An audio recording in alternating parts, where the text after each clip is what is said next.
todos. A bola passa por ele. Chega pro Marcos Aurélio. Ainda no Sport, que aperta, que tenta o primeiro gol aqui na Ilha do Retiro. Richelli pegou de primeira! 2013.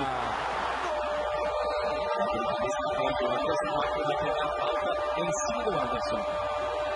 Em cima do Anderson, mas entrou bem o zagueiro lá, o Vitor Sérgio Rodrigues. Entrou lá para o Léo Gamalho não é efetivo. Como foi com o Ceará. Ganhou uma bola de corrida. Agora que foi falta. No ponto do geral, o Anderson sem conseguir filtrar o Léo Gamalho. Rogério não conseguiu dominar. Marcos Aurélio foi quem aproveitou a jogada. Essa jogada de despachar para frente, mandar o tijolo lá para o Léo Gamalho que vira gol. Perde embora. No primeiro tempo, até a última jogada. Está na hora da decisão, na hora da eliminação. O Anderson Rosa chegou bem. De primeira. Pedro Silva. Festa do conseguido goleiro. Pedro Silva tomou o campo. Tomava a bola do goleiro Portugal.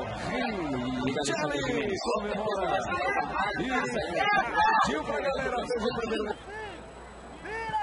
1-0 o gol de Richelli. O Sport vai conquistando uma vitória importantíssima. Vai subindo para a segunda posição. Érico Júnior devolveu para o Cicinho a chance do gol!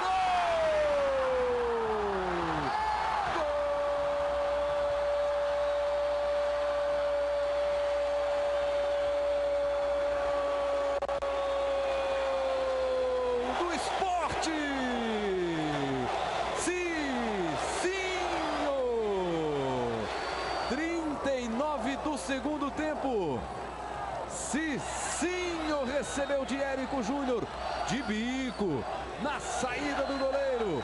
Ele botou lá dentro. 2 para o Sport, 0 para o Porto. Olha aí o Cicinho. Puxou a camisa, mostrou para a torcida o primeiro gol.